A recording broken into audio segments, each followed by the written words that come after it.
यह कहानी सीतापुर नामक गांव की है, जहां पर मदन अपनी पत्नी और बेटे रघु के साथ रहता है। मदन के गांव के काफी बड़े खेत होते हैं, लेकिन वह काफी दयालु होता है। वह अपने घर आए सभी लोगों की मदद करता है। हे मदन, तुम काफी दयालु हो जो तुमने इस साधु को इतना अच्छा भरपेट खाना खिलाया है। भगवान तुम्हारा भला करे। कोई बात नहीं है, यह तो मेरा धर्म है कि मैं सभी की सहायता करूं ताकि कोई तकलीफ न हो। आप तो बस मेरे बेटे को आशीर्वाद दें कि वह बड़ा होकर एक अच्छा इंसान बने और लोगों की मदद करे। इसमें कोई शक नहीं है। आप चिंता न करें, यह बड़ा होकर एक अच्छा इंसान जरूर बनेगा। यह सुनकर दोनों पति और पत्नी खुश होते हैं और साधु वहां से चला जाता है।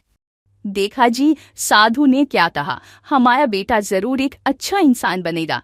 हाँ, तुमने सही कहा। चलो मैं अब खेत की ओर निकलता हूँ। लेकिन यह खुशी ज्यादा दिनों की नहीं होती है, क्योंकि एक दिन शाम को गांव आते समय मदन और कुमारी की कार दुर्घटना में मौत हो जाती है और राधु अनाथ हो जाता है। अरे अरे, यह क्या हो गया? अब इस बच्चे की देखभाल कौन करेगा और इसकी इतनी सारी संपत्ति का क्या होगा? सही कहा, इसका कोई भी रिश्तेदार भी नहीं है, बेचारा बच्चा। मदन, जो कि पूरे गांव की मदद करता था, आज उसके बच्चे कोई भी मदद का हाथ आगे नहीं बढ़ा रहे हैं। तभी वहाँ पर गांव का मुखिया आ जाता है। तुम लोग कितने स्वार्थी हो जो आज एक बच्चे की मदद नहीं कर पा रहे हो। भूल गए कि मदन ने पूरे गांव की कितनी मदद की थी।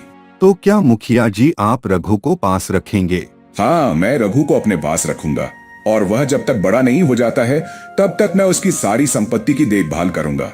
यह मेरे पूरे गांव के सामने वादा है। मुखिया कोई दयालु नहीं होता है, बल्कि वह रघु के पिता की सारी संपत्ति कब्जा करना चाहता है। वह अब रघु को अपने साथ ले जाता है। मुखिया जी तो काफी अच्छे हैं, लगता है मैं इनके साथ खुश रहूंगा। मुखिया कब से इतना अच्छा होने लगा? ऐसा कुछ भी नहीं है, वह बस मदन की संपत्ति के पीछे देख लेना। मुखिया अब कुछ समय बाद रघु की सारी संपत्ति पर कब्जा कर लेता है। मेरे लिए एक गिलास पानी ले आ, बहुत प्यास लग रही है। रघु अब पानी लेकर आता है, लेकिन कमजोरी के कारण वह पानी का गिलास गिरा देता है और पानी जाकर मुखिया के ऊपर गिर जाता है। ऐसा इसलिए होता है क्योंकि मुखिया ने उसका बुरा हाल कर दिया होता है और उसे खाने के लिए खाना भी नहीं देता है। उसके साथ नौकरों सा व्यवहार करता है। तू रघु कामचोर, तूने सारा पानी मुझ पर गिरा दिया। मैं अब तुमसे तंग आ चुका हूँ, लगता है तुम्हारा कुछ करना होगा। मुखिया उसे घर से निकालने लगता है, लेकिन चोमू मुखिया को रोक लेता है। मुखिया जी, आप यह क्या कर रहे हैं? अगर आपने रघु को घर से निकाल दिया तो पूरा गांव वाले आपसे यही कहेंगे कि रघु की संपत्ति मिलने पर आपने उसे घर से निकाल दिया। तुम सही कह रहे हो, तो मैं क्या करूं? मैं इसे अब यहाँ पर नहीं रखना चाहता हूँ। आप चिंता मत करें, मैं देख लूंगा कि मुझे रघु क्या करना है। लेकिन चोमू मदन पुराना दोस्त होता है, तो वह रघु को अपने साथ लेकर उसे शहर में अपने भाई चमचा के पास भेज देता है, ताकि वह एक दिन बड़ा होकर अपने पिता की सारी संपत्ति वापस मुखिया से लेने आ सके। मैं भी मुखिया तुम्हें एक दिन जरूर सबक सिखाने वापस आऊंगा। मैं अब एक आईपीएस अधिकारी बनूंगा। मेरा अब एक लक्ष्य है। मैं भी मुखिया तुम्हें एक दिन जरूर सबक सिखाने वापस आऊंगा। मैं अब एक आईपीएस अधिकारी बनूंगा। मेरा अब एक लक्ष्य है। कुछ समय बाद रघु अब बड़ा हो जाता है, चाचा के साथ रहता है। वह दिन भर अपने चाचा के साथ पानी पूरी का ठेला लगाता है और रात को आईपीएस की तैयारी करता है। चाचा ने मेरे बचपन से कितनी मदद की है, वरना मुखिया मेरे साथ न जाने क्या करता। मैं आपका एहसान कैसे चुकाऊंगा? रघु, तुम यह क्या कर रहे हो? तुम्हारे पिता मेरे एक अच्छे दोस्त थे। मैं मानता हूँ कि मैं तुम्हारी अच्छी तरह से देखभाल नहीं कर पाया, बस इतना ही कि अफसोस है। तुम बस किसी भी तरह से बस एक आईपीएस अधिकारी बन जाओ, ताकि मुखिया को उसके कर्मों का फल दे सको। हाँ, आपने सही कहा। मैंने बचपन से कितना कुछ सहा, बस मुखिया की वजह से। मैं अब उसे नहीं छोड़ूंगा, आप देख लेना। वहीं अब कुछ समय बाद रघु आईपीएस अधिकारी की परीक्षा देता है और एक आईपीएस अधिकारी बन जाता है और वह अपने गांव जाता है, जहां पर उसे कोई भी नहीं पहचान पाता है। लगता है मुझे कोई भी नहीं पहचान पा रहा है। यह बढ़िया है, क्योंकि मैंने मुखिया के लिए एक बढ़िया योजना सोच रखी है। चोमू को भी उसके प्लान के बारे में पता होता है। हमें पहले मुखिया के खिलाफ सबूत इकट्ठा करने होंगे। तभी हम उसे गिरफ्तार कर पाएंगे।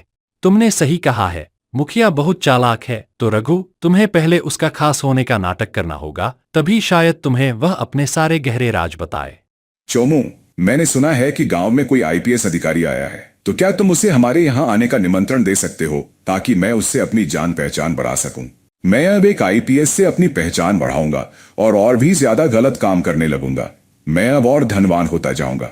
रघु अब मुखिया के बुलावे पर मुखिया के घर जाता है और कुछ समय के बाद मुखिया के साथ अच्छे से खुल मिल जाता है। सर, आप मेरे साथ मिल रहे, देख लेना, आपको भी इसमें काफी फायदा होगा। आप देखते जाएं।